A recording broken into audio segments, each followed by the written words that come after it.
자, 인사하고 시작하겠습니다. 안녕하십니까? 네, 반갑습니다. 이번 시간에는 군무원 2025년 7월 5일 날 시험이 있었던 군무원 군사정보직의 7급 시험입니다. 심리학 문제, 기출문제인데요. 복원하는데 조금 어려움이 많이 있었습니다. 그래서 좀 시간이 좀 많이 지났지만 그래도 여러 루트를 통해서 좀 복원을 했습니다. 복원을 해서 여러분들에게 해설 강의를 제공해 드립니다. 나중에 이제 군무원 2026년 군무원 준비하는데 좀 기초가 될 것 같고요.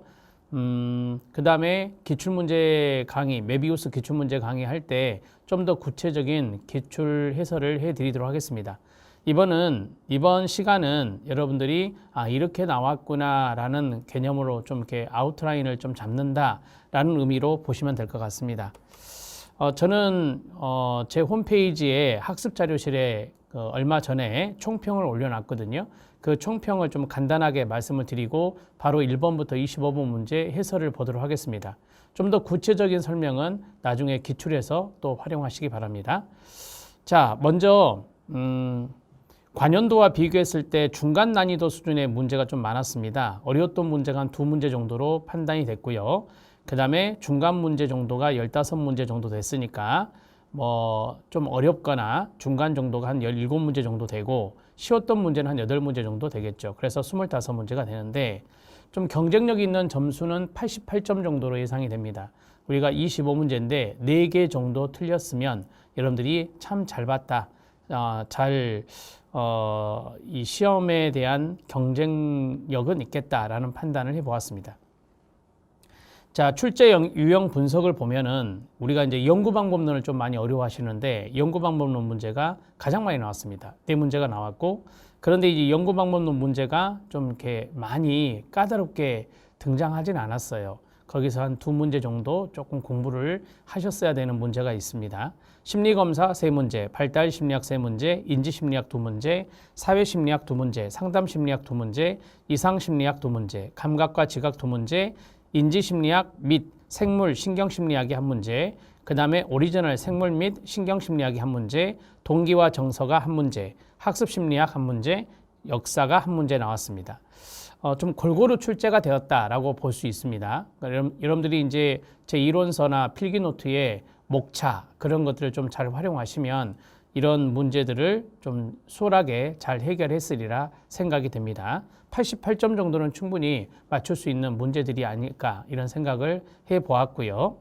자, 관심을 가져야 될 문제가 있는데 저희 연구방법론에서 중앙집중경향치 문제가 있거든요. 그래서 중앙집중경향치는 평균값, 중앙값, 최빈치 이런 것들을 집중경향치를 하잖아요. 그것과 연관된 문제가 1문제 있고요. 그 다음에 망막에 있는 광수용기 아시죠?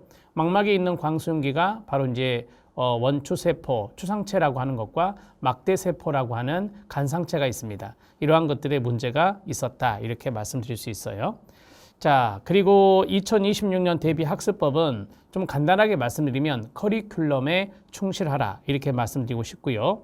우리는 암기 과목입니다. 그래서 암기를 충실히 하라 이렇게 2번째로 주문하고 싶고 3번째로는 문제풀이를 반복적으로 많이 하셨으면 좋겠다 이런 말씀을 드립니다. 2026년 대비는 문제를 조금 더 업그레이드함과 동시에 문제를 조금 더 많이 내보고자 합니다. 그러니까 2025년 대비의 문제 플러스 알파를 한다라고 보시면 돼요. 그래서 문제의 수를 조금 더 늘리고 수준을 조금 더 끌어올리려고 노력할 겁니다. 2026년은 그렇게 제가 지금 마음 먹고 있거든요.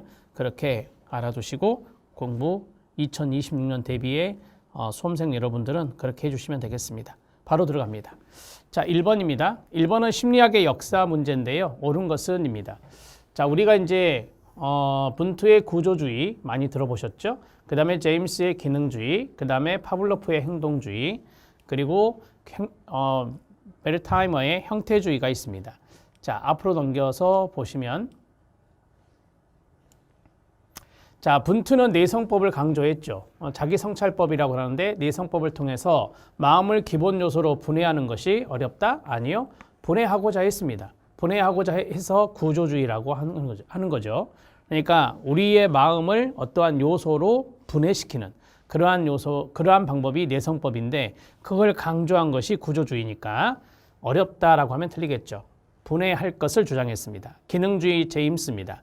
제임스는 인간의 의식 경험이 어떻게 환경에 잘 적응하도록 하는가에 초점을 맞추었다. 그래서 진화론의 영향을 받았다라고 말씀드렸죠. 찰스 다윈의 진화론의 영향을 받았다. 우리가 환경에 잘 적응해야 생존할 수 있는 겁니다. 맞죠? 그게 이제 자연 도태설이라고 하는 진화론에서 온 건데, 인간은 의식 경험이 있습니다. 이것이 어떻게 환경에 잘 적응하도록 하는가, 이 의식 경험을 강조했던 것이 기능주의거든요. 그래서 의식 경험과 환경 적응 이런 것들은 기능주의의 포인트가 된다라고 말씀을 많이 드렸고, 이 지문도 제가 이론에서 많이 강조했던 지문이죠. 2번 지문 맞습니다. 3번 지문은 파블로프의 바로 행동주의인데요. 인간의 내적 인지 과정은 반응 시간 측정을 통해 측정하기 때문에, 자, 인지가 왜 나옵니까? 이게 애가 인지가 나올 수가 없죠. 행동을 연구한 분이 파블로프니까 행동이라는 것은 측정 가능하다라고 말할 수 있고 연구의 핵심 주제가 되는 것이죠. 그래서 여기는 이 부분과 이 부분이 모두 틀렸다라고 말할 수 있어요. 이거를 맞게 고치고 싶으면 인간의 행동은 측정이 충분히 가능하기 때문에 연구의 핵심 주제가 될 수 있다. 이렇게 보는 것이 행동주의 학자들의 이론입니다. 이렇게 정리하시고, 자, 그 다음에 마지막 4번입니다. 게슈탈트 심리학이라고 하는 형태주의인데, 베르타이머는 지각이란 기본 요소들의 합으로 이루어져 있기 때문에, 자, 전체는 부분의 합과 동일하다라고 했는데요. 자, 우리가 이제 그 지각이라고 하는 기본 요소들의 합, 이 기본 요소들의 합 이상이라고 봐야 되겠죠. 합 이상이다 이렇게 보시면 돼요. 첫 번째는 합 이상이다라고 봐야 되고, 그래서 전체는 각 부분의 합보다 크다라고 해야 됩니다. 크다 이렇게 보시면 돼요. 그러니까 여러 가지 조각조각 부분이 있는데 그걸 합친 게 아니라 이 전반적인 것들을 지각하는, 우리가 지각화의 법칙이라는 것도 있잖아요. 그러한 것들은 이 각각의 부분들이 서로 상호작용해서 전체를 이루는 거거든요. 그래서 전체는 부분의 합보다 크다라는 아주 중요한 명제가 있었죠. 그래서 전체는 부분의 합과 동일하다가 아니라 크다라고 보시면 돼요. 지각이란 기본 요소들의 합으로 합 이상으로 이루어져 있다 이렇게 보시면 되고요. 자, 그래서 형태주의도 틀렸네요. 옳은 것은 2번입니다. 자, 그 다음에 두 번째, 에인스워스의 낯선 상황 실험 절차에 해당되는 건데 예착 유형을 확인하는 거죠. 시험에 잘 나오는 거 아시죠? 낯선 상황 검사의 내용입니다. 첫 번째 안정애착, 두 번째 회피애착, 세 번째 저항애착. 요 세 가지를 메리 에인스워스가 이야기한 거죠. 혼란애착은 다른 분이 연구한 거고. 자, 애착 유형으로 오는 것은입니다. 뭐 어려운 건 아닌데, 아동은 엄마가 자리를 비우자 울면서 불안해한다. 동그라미 1. 그 다음에 엄마가 돌아오면 매달려 떨어지려 하지 않는다. 동그라미 2. 그 다음에 쉽게 진정되지 않았다. 동그라미 3. 이것과 연관성 있는 게 뭡니까? 둘 중에 하나겠죠. 회피 아니면 저항이겠죠. 답은 저항입니다. 이 내용을 보면 저항감이 있죠. 이 저항애착이라고 하는 것을 양가애착이라고 한다라고 말씀드렸죠. 양가애착. 그래서 상당히 이제 중요한 단어가 불안해한다라고 하는 겁니다. 불안해한다라고 하는 거하고, 그 다음에 진정되지 않는다라고 하는 것입니다. 그 다음에 매달려서 떨어지려 하지 않는다. 매달림이라고 쓸게요. 매달림이다. 이러한 것들이 바로 이제 저항애착, 양가애착과 연관성이 있고요. 회피애착은 무관심이죠. 회피애착은 엄마가 돌아와도 관심이 없어요. 그게 바로 무관심의 회피애착이다. 이렇게 정리할 수 있어요. 여기 안에 무관심이란 단어는 들어있지 않습니다. 그래서 회피애착이 될 리는 없죠. 답은 3번입니다.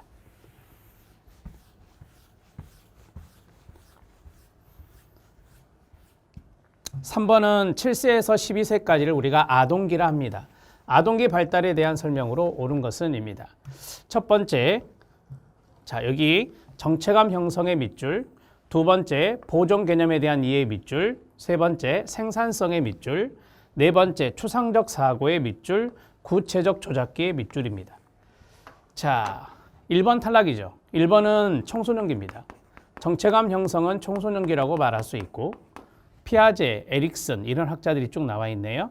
에릭슨이 청소년기는 정체감을 형성하는 시기다라고 말했죠. 그래서 1번은 탈락. 지금 아동기 문제잖아요. 자, 아동기를 피아제는 구체적 조작기라 했거든요. 자, 구체적 조작기 때 획득되는 개념이 보존 개념이죠. 보존 개념에 대한 이해가 가능하다? 이게 맞네요. 맞죠? 자, 그 다음에 세 번째, 여기 보면 생산성이라고 있어요. 아동기의 성공적 경험은 생산성을 발달시키는 게 아니라 아동기는 근면성과 연관성이 있죠. 에릭슨에 의하면 근면성과 연관성이 있고 생산성은 시작 중년기다. 이렇게 말할 수 있습니다. 이렇게 정리하시고요. 자, 여기가 틀렸다는 거죠. 피아제 이론에 따르면 추상적 사고가 가능한 구체적 조작기는 맞는데 추상적 사고는 형식적 조작기 때 되는 거예요. 청소년기 때 이루어지는 형식적 조작기 때 이루어지는 거고 구체적 조작기 때 되는 사고는 논리적 사고죠. 가역적 사고죠. 자, 논리적 사고와 가역적 사고가 가능한 시기는 구체적 조작기다. 그래서 이 대목이 틀렸네요. 그래서 답이 2번이 됩니다.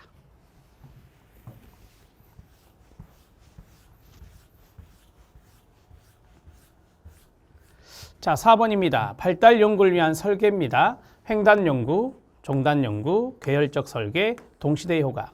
이렇게 네 가지가 나왔는데 옳은 것만을 모두 고르면입니다. 횡단 연구는 일정한 시점에 하는 거죠. 횡단 연구는 일정한 시점에 하는 겁니다. 그래서 연구 도중에 발생하는 연구자의 탈락 문제를 해결할 필요가 있다. 이건 종단 연구죠. 이거는 횡단 연구가 아니라 종단 연구입니다. 종단 연구는 장기간에 걸쳐서 이루어지거든요. 종단 연구는 장기간에 걸쳐서 이루어지는 거예요. 5년 동안 하거나 10년 동안 하거나. 그러니까 도중에 발생할 수 있는 연구자의 탈락 문제를 해결할 필요가 있는 것은 바로 종단 연구입니다. 횡단 연구는 일정한 시점에 하니까 탈락 문제가 거의 없어요. 종단 연구는 중요한 게 이거죠. 발달 과정. 연구 참여자들의 발달 과정을 반복적으로 관찰하는 거 맞습니다. 뭐 예를 들어서 5년 동안 연구한다. 그럼 5년 동안의 발달 과정을 반복적으로 들여다보겠죠. 종단 연구는 그런 거고 계열적 설계가 있습니다. 이것도 이론 때 말씀을 드렸는데 다른 연령대의 집단을 끊어요. 종단적으로 시간을 두고 연구하는 방법입니다. 맞습니다. 자, 우리가 뭐 2020년, 2021년, 2022년, 2023년, 2024년 뭐 이런 식으로 쭉 매년마다 연구를 한다라고 가정을 해볼까요? 자, 뭐 예를 들어서 이때 4세를 연구했다. 이 아이가 5세가 될 거 아닙니까? 이 아이가 6세가 될 거고 이 아이가 7세가 될 거고 이 아이가 8세가 될 겁니다. 그러면 이 연구는 뭐예요? 이 연구는 1, 2, 3, 4, 5, 5년간에 걸쳐서 쭉 했잖아요. 이게 종단이다. 이렇게 말할 수 있어요. 자, 그러면 4세를 처음에 연구했어요. 이때 4세 아이도 있겠죠. 맞죠? 그럼 이 아이가 5세가 되고 이 아이가 6세가 되고 이 아이가 7세가 되는 겁니다. 하나만 더 해볼까요? 자, 이때 2022년에 4세 아이가 있을 거 아닙니까? 4세 아이가 5세가 될 거고 5세가 6세가 될 거 아닙니까? 이렇게 연구하는 게 계열적 연구예요. 그래서 이 지문을 보면 다른 연령대의 집단을, 다른 연령대잖아요. 다른 연령대의 집단을 종단적으로 쭉 시간을 두고 연구하는 겁니다. 이해되셨죠? 계열적 연구는 이 그림을 머릿속에 넣으시면 도움이 됩니다. 자, 동시대 효과, 이거 코호트 이펙트라고 하잖아요. 이때는 특정 시기에 태어난 사람들이, 이게 중요한 거죠. 이게 동시대 아닙니까? 특정 시기에 태어난 사람들이 동시대라고요. 동시대. 이 사람들이 다른 시기에 태어난 사람들과 다른 특징을 보인다는 거다. 그게 바로 동시대 효과다. 이렇게 말할 수 있습니다. 맞죠? 그대로 이해하시면 됩니다. 니은, 디귿, 리을이 맞습니다. 답은 4번입니다. 이런 것들은 개념을 잘 이해하시면 돼요. 개념을 이해하시면 발달 연구 설계 문제는 하실 수 있습니다.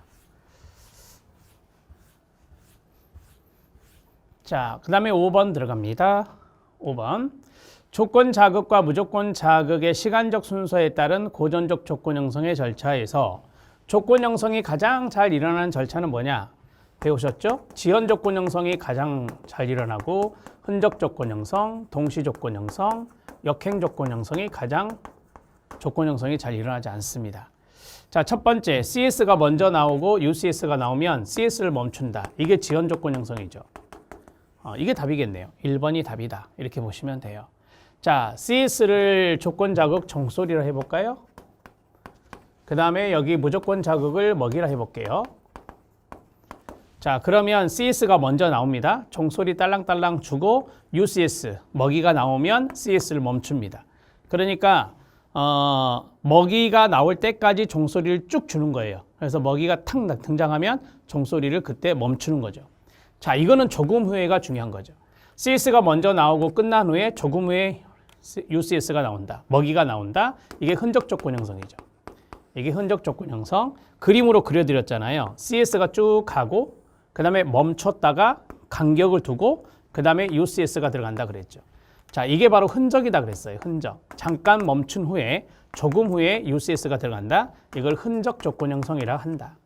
자, 그 다음에 동시에 두 가지가 동시에 시작되고 끝나고 그 다음에 UCS가 먼저 들어갔죠. 먹이 먼저 주고 종소리가 나중에 들어가니까 이건 역행이 되는 거예요. 이거는 동시가 되고. 이해됐죠? 순서는 이겁니다. 지연 조건 형성이 가장 조건 형성이 잘 되고 흔적 동시 역행. 답은 1번입니다.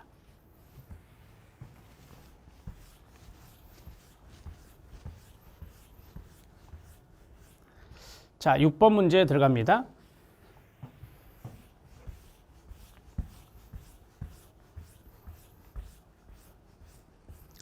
자, 6번에 4번 지문 별표. 유수 축색이 있고요. 그 다음에 무수 축색이란 말이 처음 나왔거든요. 자, 신경세포 구조와 정보 전달에 대한 설명으로 옳지 않은 것은 입니다. 실무율이란 거 아시죠? 신경세포의 반응은 실무율적이다 라고 해요. 그러니까 역치 이상의 자극이 이루어지면은 우리가 보통 활동전이가 나타난다. 신경세포 반응이 나타난다라고 하는 거고 역치 이하다 그러면 활동전이가 나타나지 않는 겁니다. 이렇게 해서 정리하시면 되는데 우리가 그래서 or non이라고 하는 거죠. 스위치를 켜는 것과 끄는 것 똑같아요. 스위치를 켜면 불이 탁 켜지고 스위치를 끄면은 불이 딱 꺼지잖아요. 그와 같은 맥락으로 생각을 하시면 됩니다. 자, 이것이 바로 2번과 연관성이 있어요. 자극의 정도와 무관하게 신경세포를 통해 전달되는 활동전이의 크기는 항상 동일하다. 이게 바로 실무율의 법칙이라고 말할 수 있습니다. 그러니까 활동전이가 자극이 세다고 해서 활동전이가 더 센 게 아니라 활동전이는 항상 동일한 거예요. 그래서 활동전이는 실무율적이다. 활동전이는 일어나거나 일어나지 않는다. all or none이다. 이렇게 말할 수 있습니다. 자, 그 다음에 신경세포 정보 전달은 시냅스. 시냅스는 뉴런과 뉴런의 간격을 말하죠. 여기에서 신경전달 물질의 이동으로 이루어지는 게 정보 전달입니다. 자, 한쪽에 뉴런이 있고 한쪽에 뉴런이 있다. 이거를 우리가 뉴런이라 한다. 이걸 뉴런이라 한다. 그럴 때 이 틈을 우리가 시냅스라고 이야기하죠. 신경세포 간의 정보 전달은 이 시냅스를 통해서 이루어지는 거예요. 신경전달 물질의 이동. 이렇게 이동한다. 신경전달 물질의 이동. 신경전달 물질이 이렇게 이동해 나가는 것을 우리가 신경세포 간의 정보 전달이랍니다. 자, 마지막 유수가 있죠. 자, 미엘린 수초화라고 하죠, 이거. 미엘린 수초화인데 여기는 미엘린 수초화가 없고 여기는 미엘린 수초화가 있잖아요. 한마디로 말하면 전선의 피복이요. 전선의 피복이 있는 것과 전선의 피복이 없는 것을 생각해 보시면 되는데 여기에서 정보 전달 속도가 나왔습니다. 어떤 게 빠를까요? 피복이 있는 게 빠르겠죠. 그래서 우리가 유수 축색 여기에서 속도가 빠른 거죠.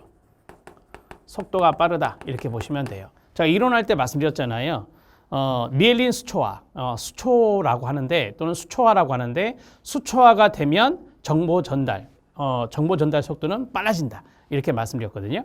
그래서 유수 축색에서의 정보 전달 속도는 무수 축색에서의 정보 전달 속도보다 빠르다 그래야 돼요. 답이 4번이 답이 됩니다. 잘 기억해 놓으시고요.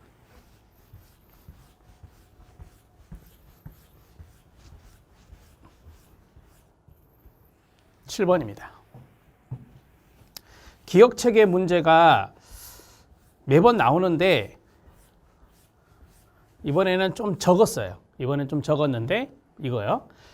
자, 다음에서 설명하는 기억체계로 옳은 것은 뭐냐? 첫 번째 힌트가 시각 정보입니다. 두 번째 힌트가 청각 정보고요. 세 번째 힌트가 정보 처리를 통제한다는 말이죠. 이렇게 세 가지 힌트가 있습니다. 배들리가 이야기한 거예요. 배들리가 이야기한 것에 의하면 시각 정보는 시공간 메모장 잡기장이라고도 하죠. 그 다음에 청각 정보는 의문 처리라고 하죠. 의문 정보라고 할게요. 의문 정보 이렇게 정리하고, 그 다음에 정보 처리의 통제만 쓸게요. 정보 처리 통제, 이거는 중앙 집행기라고 하죠.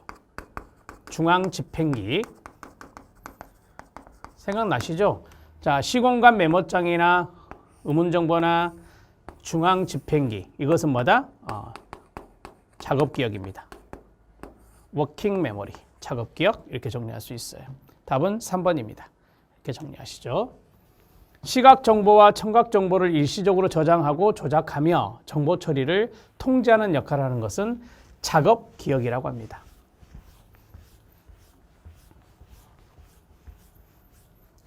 자, 그 다음에 8번 뇌의 부위와 기능에 대한 설명입니다. 옳지 않은 것은 이것도 많이 나왔던 거죠. 뇌의 컨트롤 타워가 전두엽입니다. 그 다음에 축두엽, 두정엽, 후두엽이 있다. 자, 전두엽은 사고, 판단, 계획, 의사결정 등 고동 인지 기능과 운동 조절을 담당합니다. 맞습니다. 축두엽입니다. 시각이 나오면 뭐다? 후두엽이라고 했죠. 시각이 나오면 뭐다? 후두엽이다.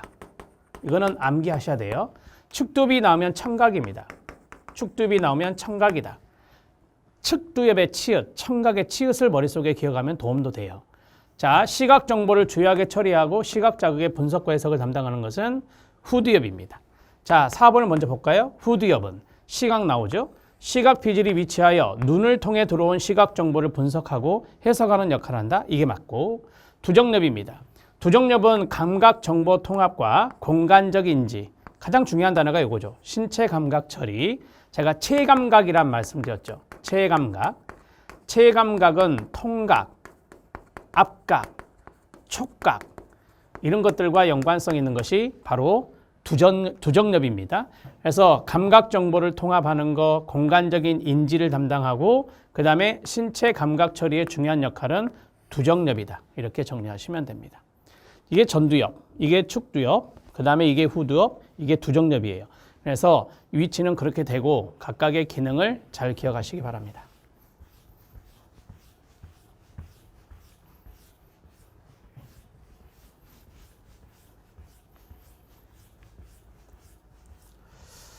자, 9번 들어가겠습니다. 답은 2번이고요. 9번 문제는 커텔이 제안한 지능입니다. 커텔의 지능, 옳지 않은 것은. 커텔의 지능은 뭐죠? 결정성 지능과 유동성 지능이라고 말씀드렸죠.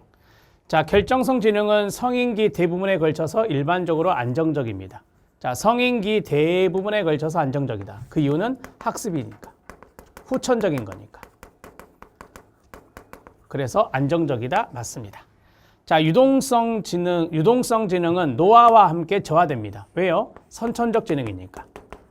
자, 선천적 지능은 유동적이다. 자, 지능 저하에 있어서 개인차를 보이지 않는다? 아니죠. 개인차가 있겠죠. 어떤 사람은 저하가 크게 나타나고 어떤 사람은 저하가 적게 나타나고 개인차가 있겠죠. 자, 결정성 지능은 언어나 통찰이나 지식 등과 같이 오랜 경험과 학습의 축적으로 이루어진 능력이라 합니다. 중요한 단어가 뭔지 아시죠? 학습이요. 학습, 후천적이라고 말씀드렸잖아요. 유동성 지능은 새로운 문제나 낯선 상황에 직면했을 때 정보를 사용하고 추론하는 능력이라고 말할 수 있어요. 새로운 문제나 낯선 상황에 직면했을 때 정보를 사용하고 추론하는 것과 연관성 있는 것이 뭔지 아시죠? 이것과 연관성 있는 게 동작성 지능입니다. 동작성 지능이 이런 거잖아요. 새로운 문제나 낯선 상황에 직면했을 때 정보를 사용하고 추론하는 거, 동작성 지능이고, 그 다음에 결정성 지능과 연관성 있는 것은 언어, 지식 이런 걸로 있는 거 봐서는 언어성 지능이죠. 언어성 지능. 그래서 언어성 지능은 결정성 지능과 연관성이 있고, 동작성 지능은 유동성 지능과 연관성이 있다. 이렇게 보시면 돼요. 언어성 지능은 학습이 중요한 거잖아요. 오케이. 답은 2번입니다.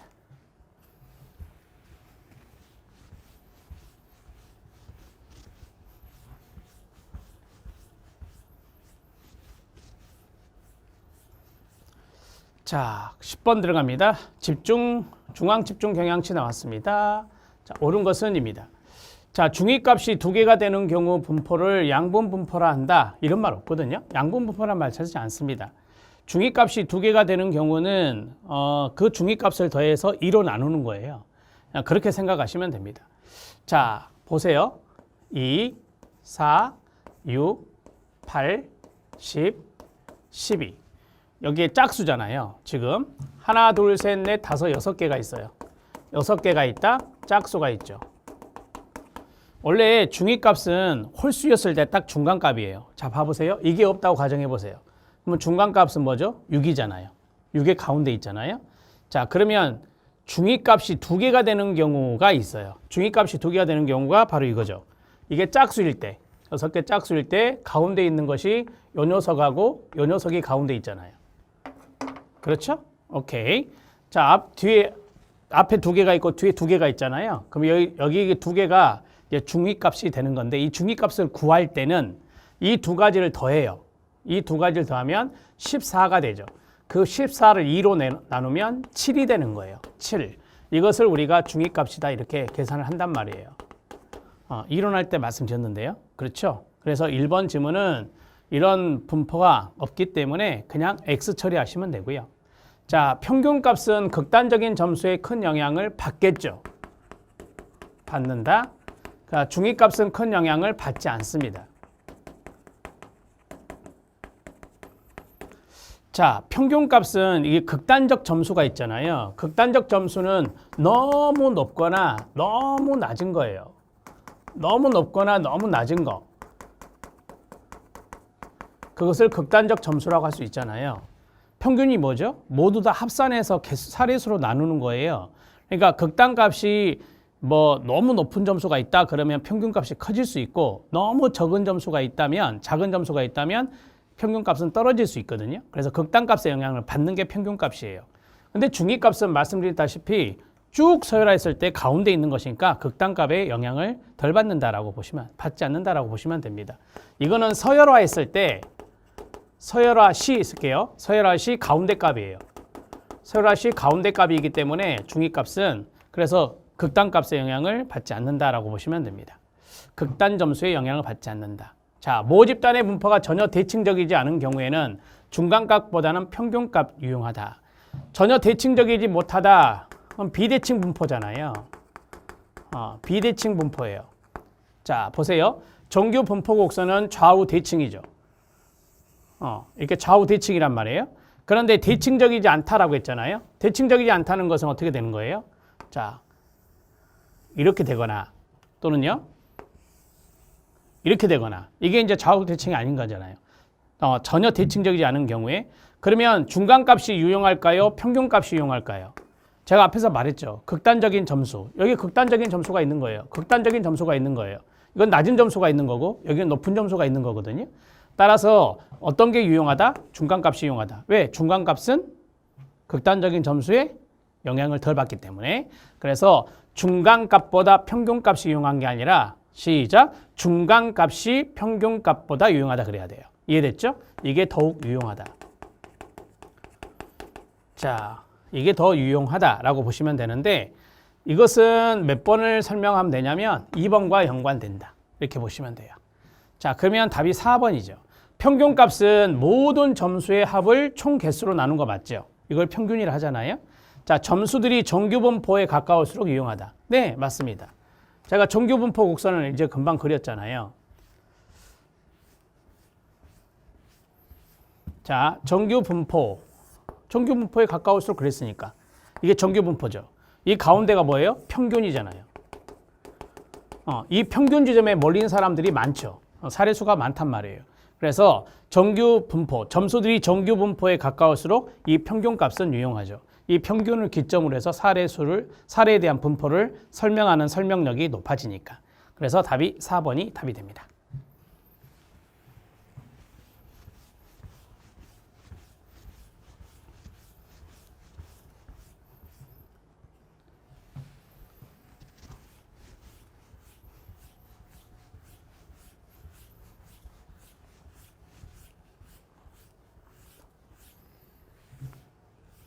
자, 11번 문제 들어갑니다. 자, 연구 방법론이나 통계 방법을 물었는데 옳은 것은 입니다. 아파트 층수가 입주민의 건강에 동그라미. 영향을 미치는지를 알아보기 위해서 30층 이상 아파트에서 주민들을 대상으로 아파트 층수라 그랬으니까 뭘 물어봐야 돼요? 몇 층에 사세요? 이거 물어봐야 되죠. 그 다음에 입주민의 건강에 대한 거니까 연간 병원 방문 횟수를 조사해야 되겠죠. 이해되시죠? 자, 그러면 이 녀석에 미치는 영향이잖아요. 인과관계란 말이에요. 이게 인과관계라고 보는 거예요. 그래서 아파트 층수가 뭐가 되냐? 원인이 되고 그 다음에 입주민의 건강이 결과가 되는 거예요. 그러면 인과관계와 연관된 것을 찾아라라고 하는 겁니다. 자, 실험조사가 있다. 여러분, 실험조사가 인과관계를 보는 것은 맞아요. 근데 이거 실험했어요? 아니죠. 조사했다 그랬죠. 설문조사한 거예요. 무슨 조사했다? 설문조사했다라고 보시면 됩니다. 자, 그래서 방문 횟수를 조사했는데 여기에서 좀 뭐랄까요? 가장 올바른 것을 찾는 그런 문제였던 것 같아요. 제가 이제 최선을 다해서 이 문제를 복원해 봤는데, 자, 실험은 아니죠, 이게. 실험은 실험 집단과 통계 집단을 구분해 갖고 해야 되는 거예요. 그래서 실험조사는 아니고, 이게 인과관계를 규명하는 것은 맞지만, 설문조사, 이거 설문조사 한 거는 맞습니다. 그런데, 우리가 방문 횟수를 조사했는데, 주민들을 대상으로, 면접조사도 할 수 있는 거 아닙니까?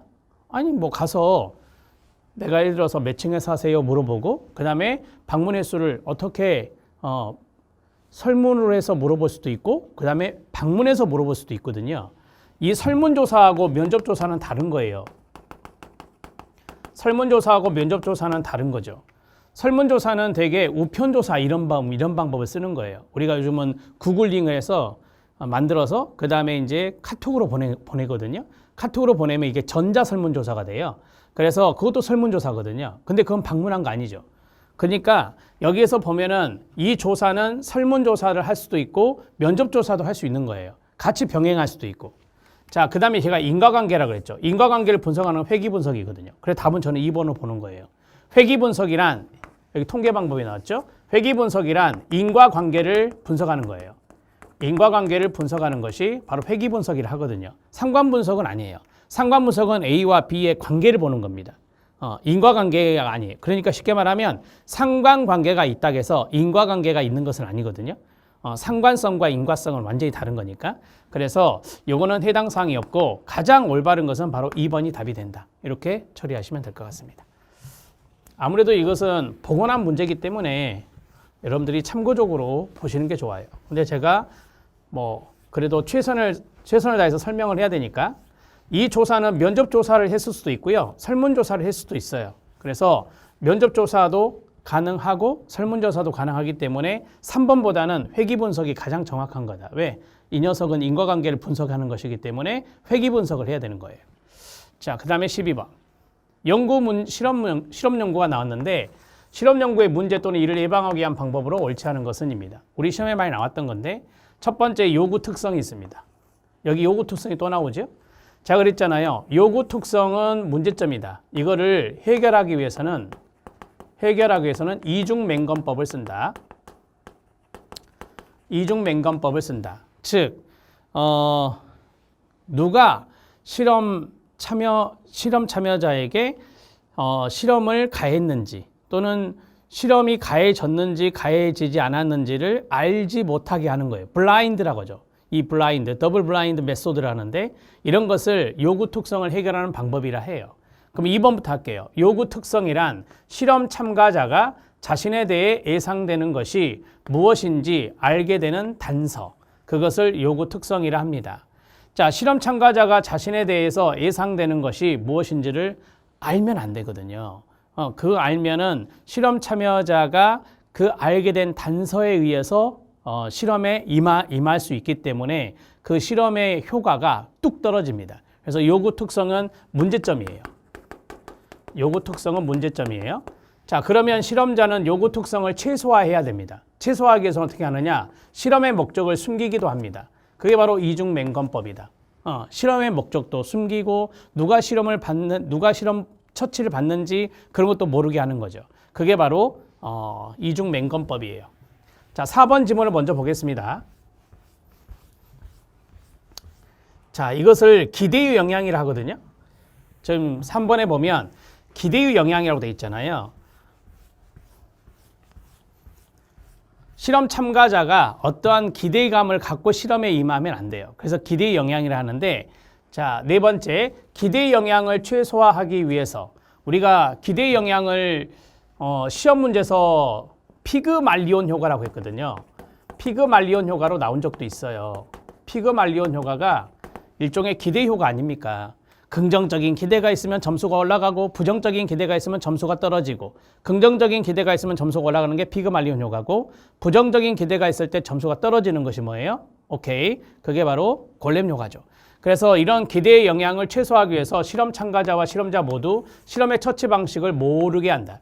누가 어떤 처치를 받았는지를 기록하지 않는다. 이게 바로 이중맹검법이에요. 그러니까 요구 특성이라고 하는 문제점이나 이런 기대의 영향을 최소화하기 위한 그러한 것들이 바로 이제 이중맹검법으로 이루어진다라고 하는 겁니다. 자, 그러면 이제 답을 해결해야 되겠죠? 앞으로 넘어가서 3번입니다. 자, 3번을 보면 기대의 영향을 최소화하기 위해서 관찰자를 사용한다? 아니에요. 이중맹검법을 사용한다고 말씀드렸잖아요. 관찰자를 사용하는 게 아니라 이중맹검법을 사용하는 거다. 이중맹검법은 실험의 목적을 숨기기도 하고, 그 다음에 실험 참가자, 실험자 모두, 그래서 듀얼이에요. 실험자 모두 실험의 처치 방식을 모르게 하고 누가 어떤 처치 받았는지 기록하지 않는 겁니다. 이런 것이 이중맹검법이라고 이야기해요. 자, 그 다음에 13번 문제 들어갑니다. 답은 3번이고. 자, 심리학 연구 방법입니다. 자, 여기에서 옳지 않은 것은 입니다. 사례 연구 밑줄, 실험법의 밑줄, 그 다음에 상관 연구 밑줄. 자, 2번과 3번을 묶어주시면 되죠. 이건 실험법이니까. 자, 사례 연구는 아시죠? 이거 질적 연구예요. 사례 연구는 질적 연구예요. 양적 연구가 아니라 소수 사례죠. 소수 사례들을 연구에 포함시킴으로써 결과의 일반화가 낮겠죠. 소수이다 보니까 일반화가 어렵다. 이렇게 말씀드릴 수 있습니다. 뭐 질적 사례 연구 이렇게 머릿속에 외워도 됩니다. 질적 사례 연구 케이스 스터디는 우리가 보통 가족 치료 연구할 때 많이 쓰거든요. 한 가족을 한 12회기 정도, 12회기, 12주 동안 쭉 사례에 대한 상담이나 치료를 하면서 그 사례 연구 논문을 많이 쓰거든요. 그러면 한 가족의 사례니까 소수 사례예요. 소수 사례다 보니까 결과 일반화가 낮다라고 말할 수 있죠. 답은 1번. 실험법에서 실험 처치는 독립변이이 되고요. 그 다음에 실험자에 의해서 조작된다라고 했어요. 이 조작이란 게 뭐죠? 오케이. 조작은 실험 집단은 처치를 하고, 그 다음에 통제 집단은 처치를 하지 않고, 이걸 조작이라 한다고요. 이게 독립변수의 조작이라고 하거든요. 자, 실험 처치를 받는 집단은 실험 집단, 처치를 받지 않는 집단은 통제 집단을 한다. 맞고요. 실험 집단은 처치를 하고, 통제 집단은 처치를 하지 않는 것이 조작이라 한다. 다시 읽으면 실험법에서 실험 처치는 독립변인, 원인이 됩니다. 원인이 되고 이는 실험자에 의해서 조작이 됩니다. 자, 이 실험법은 그래서 인과관계 규명이 목적이에요. 실험법은 인과관계 규명이 목적이다. 자, 됐고 답은 4번이죠. 1번이군요. 4번은 상관 연구는 변인을 조작하거나 상황을 통제하지 않기 때문에 인과관계를 파악할 수 없다. 제가 말씀드렸죠. 상관 연구와 인과관계는 서로 같이 갈 수 없다. 뭐 상관 연구는 두 변수의 변인의 관련성을 보는 거예요. 그래서 상관 연구는 상관성, 변수 간의 관련성을 보는 거예요. 변수 간의 관련성을 보는 것이라면 인과관계는 원인과 결과를 나타내는 거죠. 원인과 결과를 나타내는 거다. 이렇게 정리하시면 돼요. 그래서 상관 연구는 변인을 조작하거나 상황을 통제하지 않습니다. 그래서 인과관계 파악할 수 없고요. 변인을 조작하거나 상황을 통제하잖아요. 그러면 인과관계를 알 수 있어요. 그 대표적인 게 실험법이에요. 실험법은 변인을 조작하잖아요. 상황을 통제하잖아요. 그게 바로 실험법이거든요. 그래서 실험법은 인과관계 규명이 목적이 되는 겁니다. 답은 1번.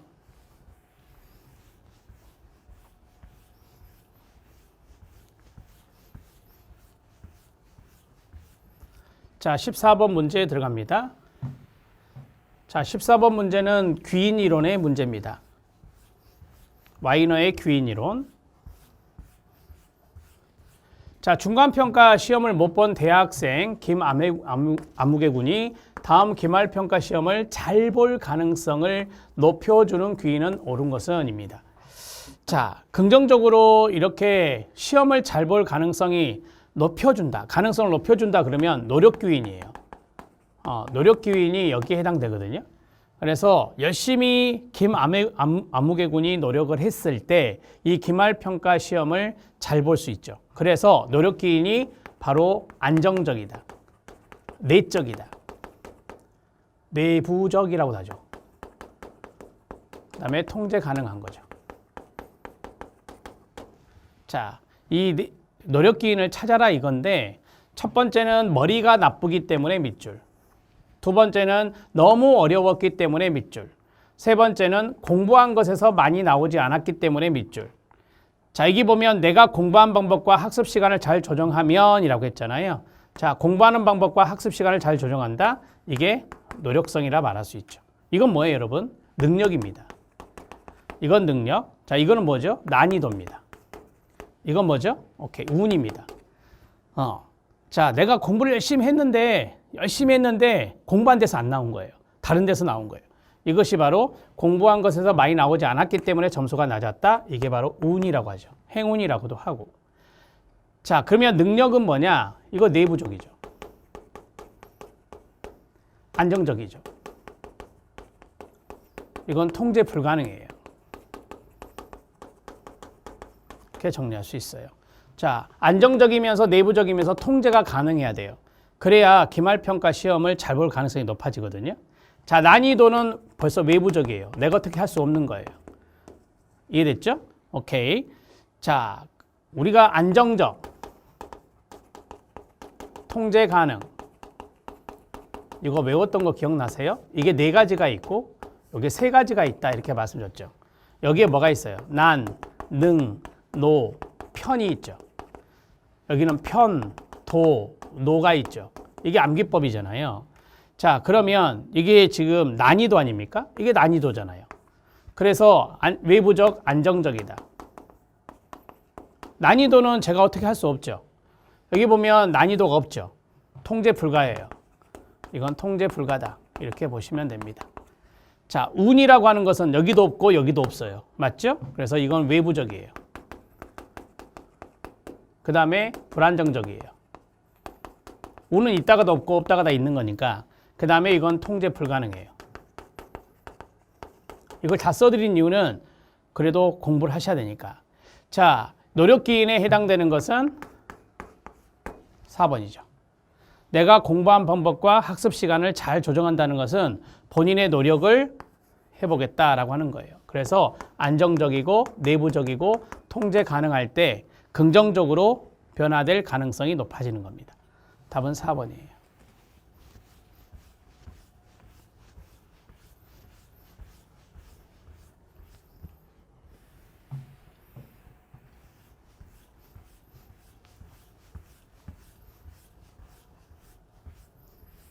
자, 그 다음에 15번 틀효과 전망이론이죠. 옳은 것은 캐너먼과 트버스키의 틀효과 전망이론인데 첫 번째, 어떤 품목을 사용하는 데 있어서 단 하나의 방식만을 고수한다. 우리가 핸드폰 할 때 하나의 기능만 쓰는 사람들 많죠. 그게 기능적 고착이라고 그랬죠. 기능적 고착이다. 이렇게 말하고. 자, 그 다음에 질문의 방식이 달라질 때 질문의 방식이 쉽게 말하면 긍정적인 인식 틀, 부정적인 인식 틀, 그렇게 해서 질문 방식이 달라질 때 그에 대해 응답하는 경향이 달라진다. 이게 답이죠. 긍정적 일대와 부정적 일대 달라진다고 배우셨잖아요. 긍정적일 때는 확실한 선택을 하죠. 긍정적일 때는 확실한 선택을 해요. 그래서 위험을 회피한다 그랬잖아요.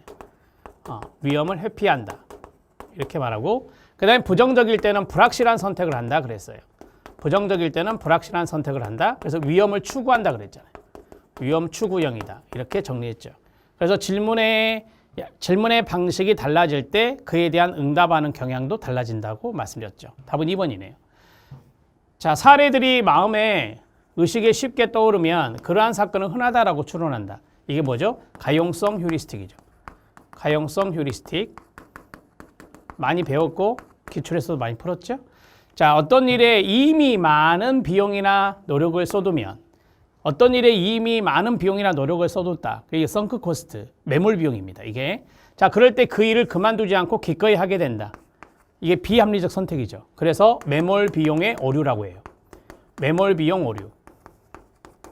자, 그 일을 그만두지 않고 기꺼이 하게 된다. 이게 비합리적 선택인 거예요.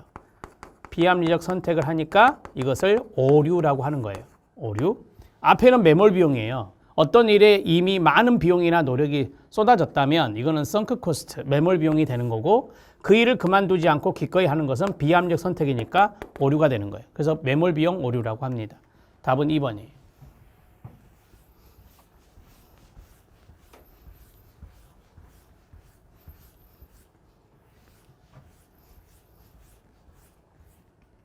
(16번) 인지치료 개념. 자, 인지치료 개념으로 옳은 것은 이다. 절대적이고 융통성 없이 경직된 특성이다. 우리가 이것을 절대적 사고라고도 하죠. 절대적 사고라고도 해요. 절대적이고 융통성 없이 경직된 특성이다. 그래서 경직된 사고라고도 해요. 이런 것들을 의미하는 게 뭐냐? 사람은 멋지고 돈이 많아야 행복해. 사람들에게 인정을 받으려면 항상 잘해야 돼. must. 이런 것이 바로 절대적 사고, 당위적 사고, 경직된 사고예요. 삶에 대한 일반적인 믿음과 원칙이다. 이게 바로 역기능적 신념입니다. 우리가 이것을 비합리적 신념이라고도 하죠. 비합리적 신념이라고도 하고요. 그러니까 절대적 사고, 당위적 사고, 경직된 사고가 바로 비합리적 신념에 포함되어 있는 거죠. 여기 사례잖아요. 사람들에게 인정을 받으려면 항상 반드시 잘해야 돼. 사람은 멋지고 돈이 많아야만 행복해. 이런 것들이 바로 이제 비합리적 신념, 역기능적 신념이 됩니다. 자동적 사고는 어떤 일이 일어났을 때 자동적으로 떠오르는 생각이고 인지적 오류는 마시죠. 인지적 추론에 대해서 잘못하는 거예요. 뭐 이분법적 사고라든지 아니면 개인화라든지 그 다음에 과잉일반화라든지 여러 가지 있죠. 자, 핵심 신념이 있는데 핵심 신념은 아주 과거 어린 시절에 중요한 사람하고 상호작용하면서 생긴 근본적인 신념이에요. 그래서 대개 이런 것들은 핵심 신념 같은 경우는 부정적으로 형성되는 경우를 이야기한다고 해요. 그래서 나는 원래 머리가 나빠. 나는 원래 자신감이 없어. 뭐 이런 식으로 나는 원래 어떻다. 블라블라 이렇게 나오는 것이 바로 핵심 신념이라고 하는 겁니다. 핵심 믿음이라고도 하고요. 동의어가. 이 내용은 핵심 믿음은 아니에요. 역기능적 신념, 비합리적 신념에 해당된다라고 보시면 됩니다. 답은 2번입니다.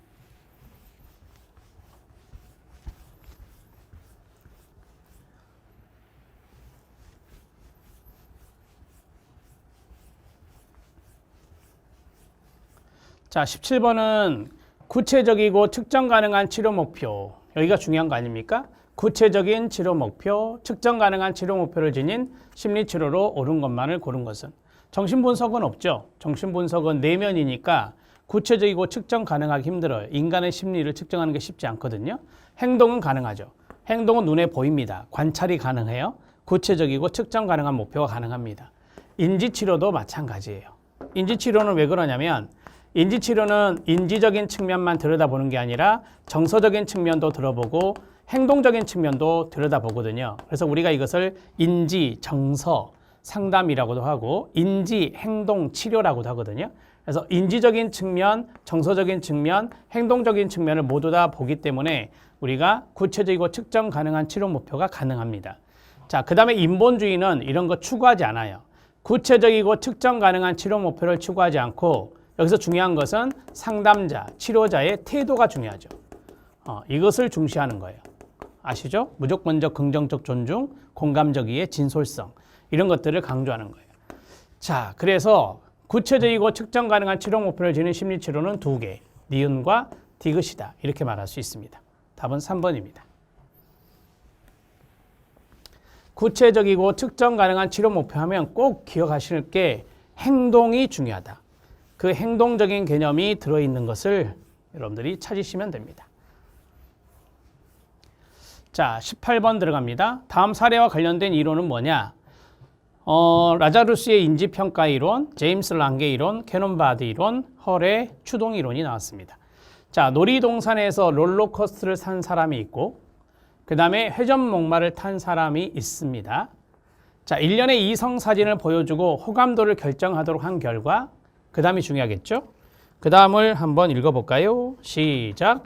생리적 각성이 큰 롤러스케이트를 탄 사람들이 이성에 대한 호감도, 이게 바로 정서 반응이죠. 이게 바로 정서 반응이에요. 자, 생리적 각성이 있고 그 다음에 정서 반응이 나타났다. 그러면 답이 이거죠. 제임스 랑게 이론이다 라고 말할 수 있습니다. 제임스 랑게 이론은 생리적 각성에 의해서 정서 반응이 나타나는 거다. 선후관계가 있다라고 했죠. 자, 이게 먼저 나타난다.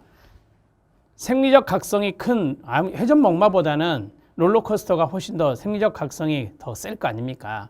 이 사람들이 이성에 대한 호감도, 정서 반응이 크게 나타났다면 이건 제임스 랑게 이론으로 말할 수 있습니다. 눈물을 흘리니 슬프다. 이렇게 이야기할 수 있죠.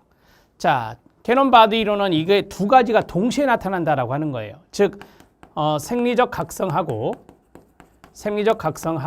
그 다음에 정서 반응이 따로따로 독립적으로 동시에 나타난다.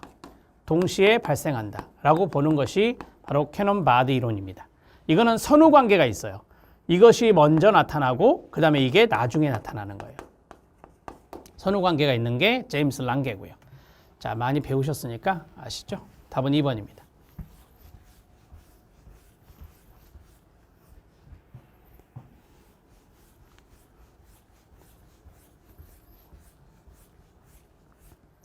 자, 19번 들어갑니다. 19번은 가장 결정적인 힌트가 이거 아니에요? 물리적 에너지. 이게 중요한 거죠. 환경에서 일어나는 자극 탐지의 변별, 수량화되는 물리적 에너지가 있다. 이 물리적 에너지의 대표적인 게 빛의 강도라든지 빛의 강도, 소리의 세기 이런 것이 이제 물리적 에너지가 되죠. 자, 이거하고 감각 경험 간의 관계를 수치화하는 것을 목적으로 하는 심리학의 분야. 이것이 한번 시험에 나왔던 걸로 기억하는데요. 아마 기출문제집 보면 한 문제 정도 있을 겁니다. 이게 바로 정신물리학이라고 합니다. 답은 4번이 답이 돼요. 그러니까 환경에서 일어나는 물리적 에너지가 있잖아. 이게 다 환경에서 일어나는 거 아닙니까? 빛이 들어온다, 소리가 들린다.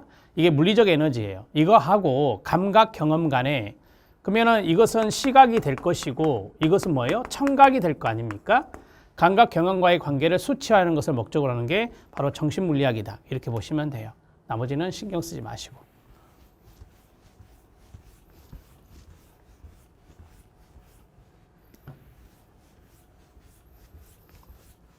기출문제랑 유사한 것들이 많이 나오니까 기출문제를 잘 분석하셔야 됩니다. 자, 20번 문제 들어갑니다.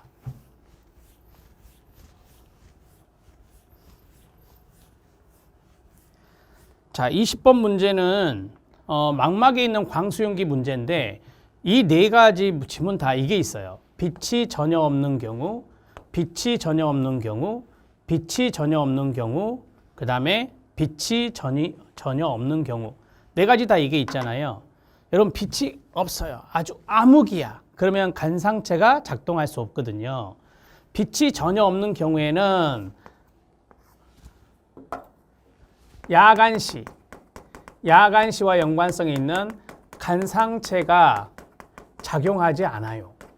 빛이 전혀 없는데요. 아주 캄캄한데 우리가 어느 정도 빛이 있으면 어두운 곳에서 빛이 있으면 그때 간상체가 작동을 하는 거고 주간에는 추상체가 작동하는 거거든요. 자, 그래서 민감도가 높은 간상체가 있더라도 대상을 볼 수 없다. 이게 맞다고요. 자, 답은 1번이고요. 야행성 동물이라 하더라도요. 빛이 전혀 없는 경우에 간상체를 통해서 볼 수 없어요. 자, 주행성 동물은 이 추상체가 잘 기능하는데 추상체는 어두운 곳에서 추상체가 작동하지 않아요. 추상체는 주간시란 말이에요. 주간시니까 앞뒤 문맥이 안 맞아 이거는. 자, 그 다음에 빛이 전혀 없는 경우에 즉각적으로 대상을 볼 수 없나요? 네, 맞죠. 빛이 전혀 없는데 어떻게 봐요?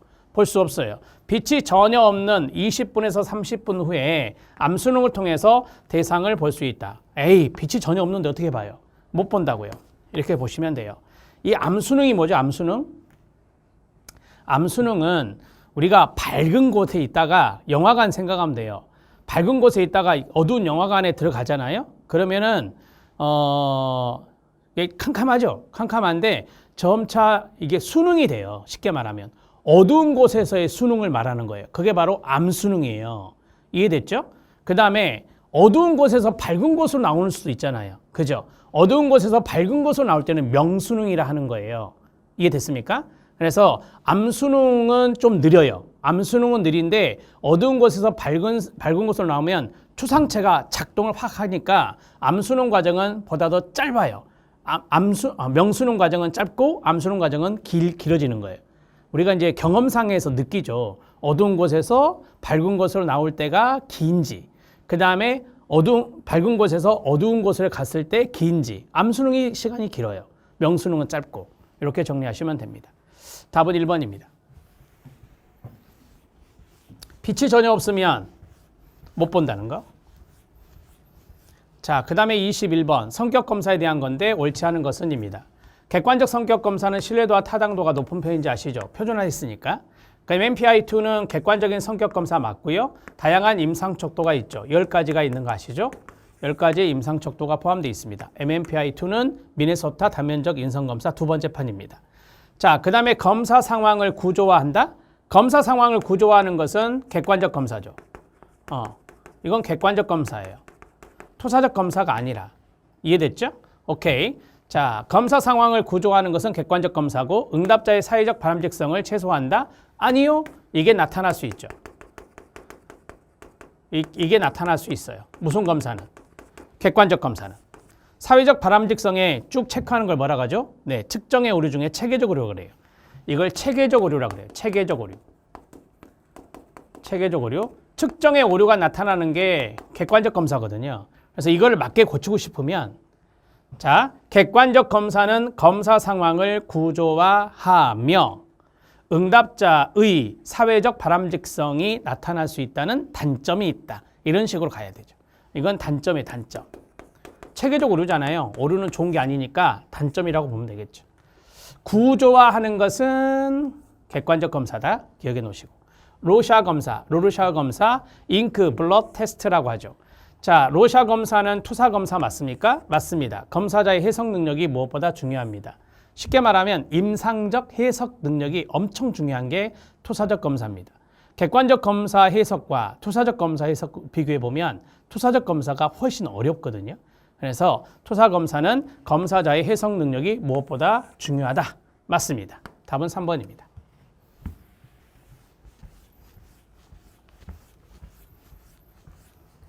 22번.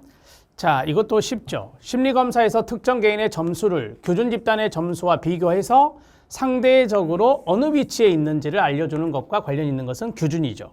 검사 규준 이렇게 말할 수 있어요. 집단 내 규준이 있습니다.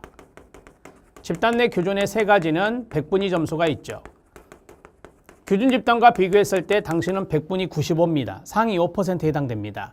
이렇게 상대적 비교하는 것이 규준이에요. 그 다음에 표준 점수가 있습니다. 표준 점수, G스코어와 T스코어가 있죠. 자, 그 다음에 표준 등급이 있습니다. 표준 등급은 스테9이라고 하죠. 1등급에서 9등급까지 나눈다 그래서 스테9 점수라고 합니다. 스테9 점수가 바로 표준 등급이 돼요. 이게 집단 내 기준 세 가지예요. 첫 번째 백분위 점수, 두 번째 표준 점수, 세 번째 표준 등급. 기억해 놓으시면 됩니다. 답은 1번이죠.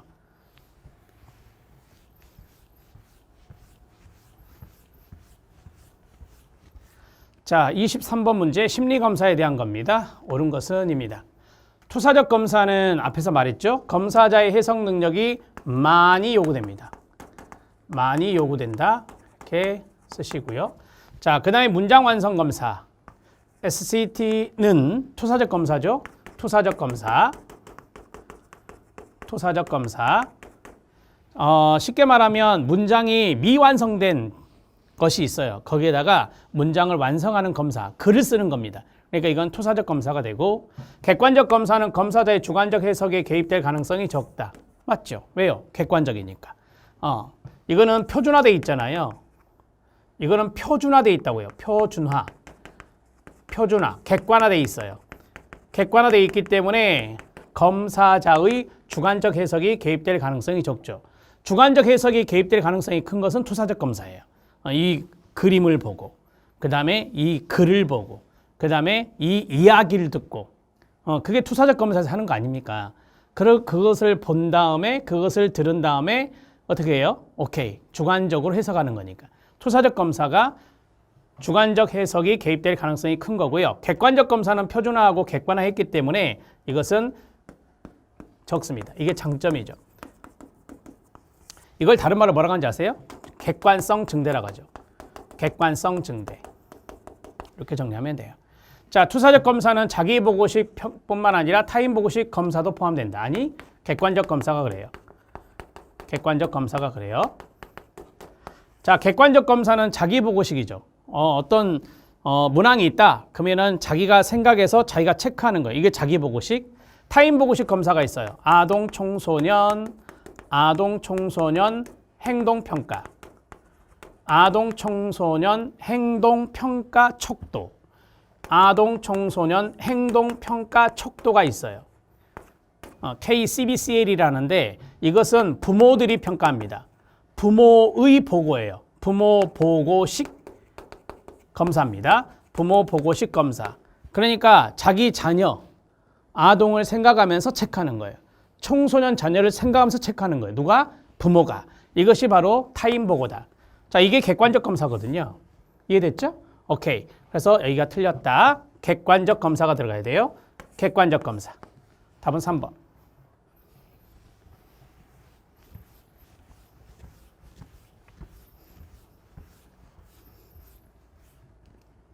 24번 이상 심리학 성격장애 문제입니다. 자, 첫 번째 흑백 논리 밑줄, 그 다음에 두 번째 유아기의 분리개별화 단계에서 심한 갈등을 겪고 이 단계에 고착되어 있다고 설명한다. 자, 이거는 보더라인, 즉 경계성 성격장애라고 합니다. 경계성 성격장애는 불안정이 가장 큰 특징이에요. 불안정. 이쪽으로 갔다가 이쪽으로 갔다가 감정의 기복이 심해요. 불안정, 정서의 불안정성이 나타나는 거예요. 흑백 논리가 바로 그거 아닙니까? 흑백 논리는 모 아니면 도. 그러니까 어떤 사람에 대해서 이상적인 영웅으로 생각하면서도 또 그 사람을 최악의 악당으로 생각하는 경향도 있고, 이런 것들이 바로 흑백 논리의 인지적 오류다, 이렇게 말할 수 있거든요. 그래서 머릿속에 불안정성을 생각하면 돼요. 경계성 성격장애는. 자, 대상관계 이론에 따르면 유아기의 분리개별화 단계에서, 자, 분리개별화는 뭐냐? 좀 쉽게 말씀드리면 엄마로부터 떨어지는 거예요. 공생 단계에서 떨어지면서 이제 자기의 어떤 독립적인 개체성을 확립하는 거거든요. 그게 분리개별화 단계인데, 이때 심한 갈등을 겪고라고 했어요. 이때 불안정성이 생기거든요. 이때 불안정성이 생긴다라고 보시면 돼요. 자, 그래서 우리가 분리개별화에서 의존성이라고 하는 거, 그 다음에 개별하니까 독립성이라고 하는 거, 의존성. 반대가 뭐예요? 독립성이잖아요. 자, 의존성, 독립성. 이 사이에서 갈등을 경험하는 거예요. 이 사이에서 갈등을 경험하는 거예요. 자, 이게 뭐냐? 분리. 이게, 미안해요. 분리 개별화로 했으니까 분리가 되는 상태에서 아무래도 아이가 의존적인 부분도 있고, 그 다음에 반대인 독립성이라고 하는 것도 필요하잖아요. 그래서 이 분리개별화 단계에서 이 두 가지에서 갈등을 경험하면서, 심한 갈등을 경험하면서 이 단계에 고착이 일어나는 거예요.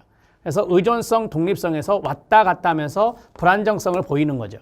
그래서 경계성 성격장애가 됩니다. 경계성 성격장애에서 불안정성을 가장 키워드로 제가 잡으라고 이론할 때도 말씀드렸고요. 자, 조현성 성격장애, 자기애성 성격장애, 편집성 성격장애가 있는데, 먼저 이것부터 하죠. 경계성 성격장애는 아시다시피 B군에 들어가죠. 편집성 성격장애는 A군에 들어가고, 조현성 성격장애도 A군에 들어가고, 자기애성 성격장애는 B군에 들어간지 아시죠? 조현성 성격장애는 우리 형은 괴짜다 그랬죠. 그러면 조현형은 괴짜지만 조현성은 은둔자입니다. 은둔이 키워드예요, 여기는. 이 은둔이. 편집성 성격장애는 편집증 아시죠? 지나친 의심이에요. 지나친 의심. 이런 것이 이제 대인관계를 못 맺게 만드는 그것이 편집성 성격 장애가 됩니다. 뭐 자기애성은 여러분들 아실 것 같고 답이 1번입니다.